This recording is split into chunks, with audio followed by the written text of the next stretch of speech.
안녕하세요. 원피스 도서관 원도입니다. 촬영인이 드디어 움직이고 있습니다.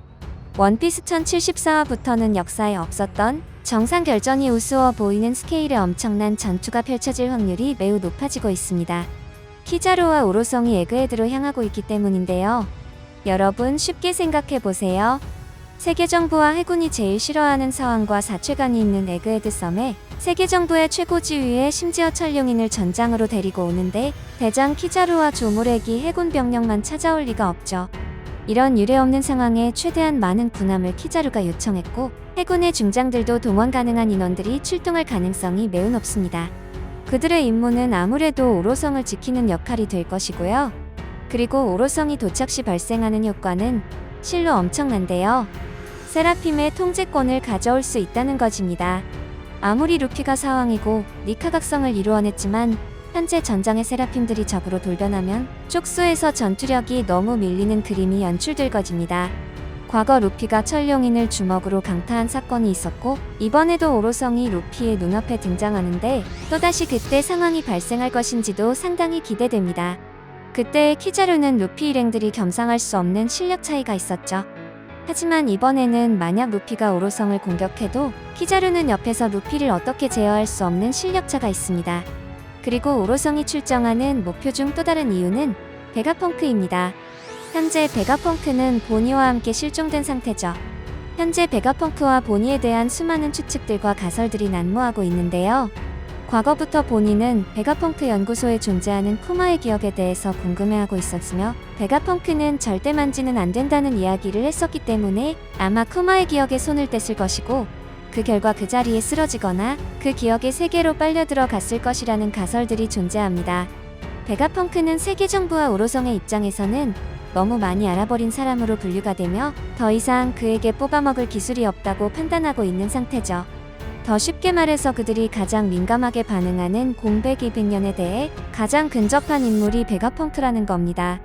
베가펑크는 전 세계의 모든 사람들이 언제든 접근이 가능한 데이터 센터를 만들려고 하고 있고 이 행위를 가장 두려워하는 세력은 바로 세계정부입니다. 그렇기 때문에 키자루 역시 베가펑크를 이곳에서 절대 빠져나가지 못하게 하겠다고 선포한 것이죠. 자, 여기에서 궁금증이 생기는데요. 세라핌의 통제권을 위해서 오로성이 직접 오는 것은 인정합니다. 그렇다면 베가펑크에 대해서 굉장히 민감하게 반응하고 있다면 과거 루루시아 왕국을 날려버린 심판의 흉탄을 에그헤드에 사용하면 되는 것 아닐까요? 이 방법이 가장 확실하고 깔끔하다고 보이지 않나요?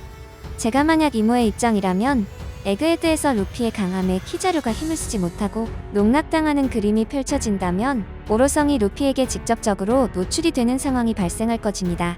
그때는 어쩔 수 없이 역사에서 지워버리는 상황을 보여줄 것 같습니다. 하지만 여기에서 문제가 있습니다. 그곳에는 세라핌을 비롯한 해군의 중요한 과학기술과 데이터들이 즐비한 베가펑크의 연구소가 있기 때문에 그곳이 소멸하게 된다면 세계정부와 해군 측에도 엄청난 손실이 있기 때문에 오로성을 파견하는 쪽으로 결정한 것으로 보입니다. 만약 루루시아 왕국처럼 물단섬이라면 가차없이 제거해도 전혀 그들에게는 타격이 없죠. 그리고 오로성을 움직일 수 있는 인물 자체가 이모를 제외하고는 딱히 떠오르는 인물이 없는 것 역시 사실입니다. 현재 세계정부는 이모를 중심으로 오로성이 세계를 제어하고 있는 구조를 띠고 있습니다. 이런 구조를 가지고 최근에 등장한 가설이 바로 이모는 지구를 의미하고 5명의 오로성은 그 지구를 공전하는 행성을 뜻한다는 가설이 떠오르고 있습니다. 즉 과거 종교적인 이유로 성행했던 천동설을 말하고 있다는 것인데요. 지구가 중심이 된다는 것은 인간들의 오만함을 대변하는 것으로 이모와 천룡인들의 오만함과 그들이 제어하는 세상은 결국은 천동설과 마찬가지로 사장될 것이라는 의미입니다. 결국 우리는 루피가 태양신의 포지션을 가지고 있기 때문에 루피를 태양에 대입해서 생각하면 결국 이모를 위해서 세상을 만들어가는 소수의 기득권과 자연의 진리인 태양을 공존해야 하는 만물의 이치의 싸움이 된다는 것입니다. 태양은 엄청난 중력을 가지고 있기 때문에 주변의 행성들을 끌어들이죠. 오로성은 고무고무 열매를 이렇게 표현했습니다. 자신들에게서 멀어지는 것 같다, 마치 도망치는 것 같다는 말을 했고 자세히 생각하면 원피스 초창기부터 루피의 주변에는 항상 좋은 사람들이 자연스럽게 루피를 중심으로 모여들었습니다. 리카와 태양신이 루피에게 대입되기 전부터 신세계의 중심으로 루피를 지목하며 모여들었다는 것입니다. 저는 위에서 언급드린 쿠마의 기억에 대해서 주목해야 한다고 생각하는데요. 저는 베가펑크와 보니가 쿠마의 기억 속에 들어가서 중요한 정보를 회상신으로 우리에게 보여줄 것으로 생각하고 있습니다. 키자루가 오로성에게 베가펑크를 만난 적이 있냐고 물어봤을 때 오로성은 과거에 만난 적이 있었다고 했었죠. 쿠마의 기억 속에서 오로성 세턴과 베가펑크가 나눈 중요한 이야기들이 오로성과 베가펑크의 관계와 쿠마의 기억에 대한 내용까지 풀어내는데 중요한 열쇠로 작용할 것으로 보입니다.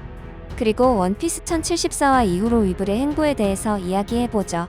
여러분, 위블은 드래곤볼의 마인부우의 포지션에 많이 비유되고 있는데요. 현재 위블의 상태는 BBD와 함께 다니던 뚱뚱하고 착한 마인부우로 보이죠. BBD는 미스 버킨과 상당히 비슷하게 대비가 되고 있고요. 자, 현재 상태를 보면 위블은 미스 버킨과 떨어지게 되었습니다. 그러면 어떻게 될까요? 저는 위블이 엄청난 파워업을 한 후 다시 등장한다고 보고 있습니다. 뚱뚱한 마인부우 역시 BBD를 자신이 죽이고 독단적으로 행동을 하며 강자들을 흡수하고 엄청난 파워업을 하였습니다. 저는 위블 역시 료쿠규의 기술인 에너지를 흡수하는 원리를 이용하여 전성기 흰수염에 필적하는 엄청난 파워를 가질 것으로 보입니다. 쉽게 말해 위블과 료쿠규의 전투가 없었다는 것입니다. 스핑크스 섬에 전혀 전투의 흔적이 없었고 료쿠규가 완력으로 위블을 제압하고 그렇게 빠르게 체포하는 행위가 불가능하다는 거죠. 괜히 해군에서 위블을 묘사할 때 전성기 흰수염에 필적하는 전투력을 가졌다고 말을 하지 않았을 겁니다. 그리고 위블 역시 그 정도의 전투를 보여준 적이 없었고 위블이 현재 세계정부와 해군에서 만들어낸 클론일 것이란 가설까지도 가지고 있기에 충분히 생각해볼 만한 상황입니다. 쉽게 말해 위블 역시 세라핌과 같은 개념으로 등장한다는 것인데요. 우리가 흔히 아는 세라핌과는 조금 다르지만 그렇게 되면 세라핌과 함께 대장급 이상의 활약을 펼칠 것으로 보이는데요. 불과 한 달 전까지만 하더라도 해군 측의 전력이 현재 밀짚모자 일행들의 전력에 비해서 너무 떨어진다는 이야기들이 많았죠. 하지만 위블과 오로성이 등장하며 세라핌까지 확보하면서 이제는 밀짚모자 일행과 비등해지거나 그 위에 전력을 가지게 되었다고 보입니다. 여러분, 저는 위블이 상당히 멋진 모습과 말도 안 되는 전투력을 가지고 등장한다고 보이는데요. 여러분은 어떻게 생각하시나요? 위블의 자아가 너무 불안한 상태에서 다시 안정된 자아를 가지게 된다면 옆에 있는 료쿠규를 가만히 놔둘까요? 흰수염을 정말 생각한다면 해군대장부터 바로 제거하지 않을까요? 오늘 영상은 여기까지입니다. 재미있게 보셨거나 재미없게 보셨다면 구독, 좋아요 부탁드립니다. 사랑한다고요.